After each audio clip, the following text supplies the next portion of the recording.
speaking of survival mode, there's 4 teams in the NFL that are definitely in survival mode, and they get to match up a little bit with each other this week, and they also have a 3% chance of making it into the playoffs. I'm talking about the Vikings, the Panthers, the Bears, and the Broncos. The Vikings and the Panthers get to play each other, and the Bears and the Broncos get to play each other.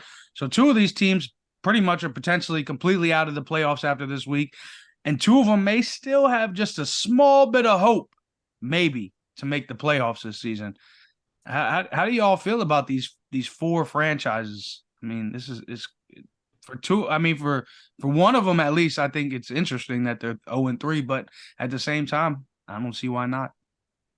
So I mean, let's look at last week. Denver Broncos going up against the Miami Dolphins. 70 points. What a time to be alive. What a time. But yeah, what a time to be alive. But I do think that the out of the 4 teams that are left that are winless, I think there's more life available for the Minnesota Vikings, right? They're 0-3. I think that they are the best team out of the 4 to still stand a chance. I think that Minnesota has the better chance of taking care of the ball. I think that guys like Chicago, Denver, they're so far gone into what they've seen.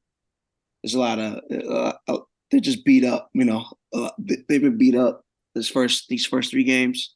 So I think Minnesota just has the best chance, and I think Kirk Cousins could thank me later for the shout out. The uplifting for these guys, and could just thank me later.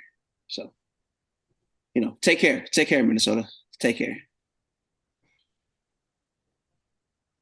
I Okay. mean, wow, there's a lot of crazy references in there, but Yeah. I'm not gonna even Honestly, not. honestly, never mind. I shouldn't have said anything. Wow. That's my fault. That's Wow, my fault. I'm not I, even. I, I I'm not tried I even. tried to I tried to send a care package to Minnesota, but you guys are really taking things out of context. So Yeah, I'm just gonna leave all that alone, and I'm gonna say this. I'm not surprised the Panthers are 0-3 at all whatsoever. The Bears, I can also put them in that category. I know they made a lot of different trades last offseason or right. I'm sorry, right before the season ended, and they tried to get things moving. But I mean, I just don't think that franchise is capable of doing much in the foreseeable future. And I'm pretty sure there's a guy out there that wishes he remained retired. And I'm talking about you, Sean Payton. Like you said, 70 points. That's crazy. We it haven't was a seen that in meltdown. how It was many a years? meltdown. And Meltdown. how many years has it been? I mean, I don't even think we were alive that many times that many points were put up on the scoreboard. So No. that's just crazy. But I'm curious if the Vikings lose this week to the Panthers and they become 0-4. Does Justin Jefferson request a trade? Is that loading? Could that be coming up? Uh, I'll go ahead, No, Wayne.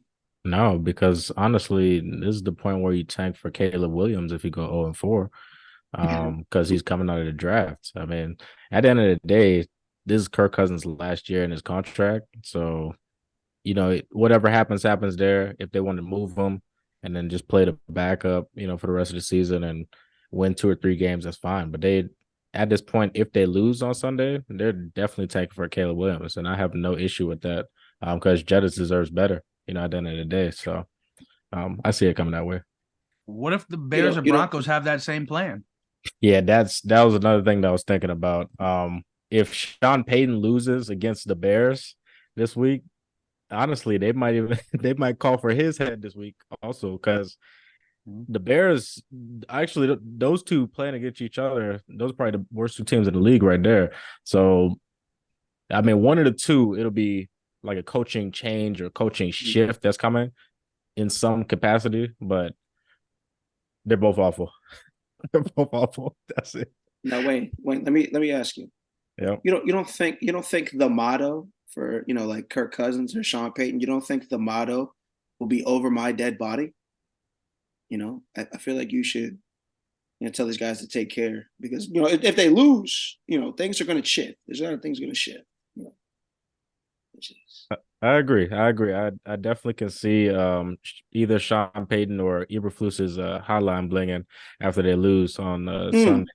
Sunday. So it might be a little rough um, the way that it's going and the way that that teams have been playing for both of them. I could even see Justin Fields with them taking a jump back with him and maybe him being on like a trade deadline for another team if he still keeps failing the way that he's failing because he's not looking good at all.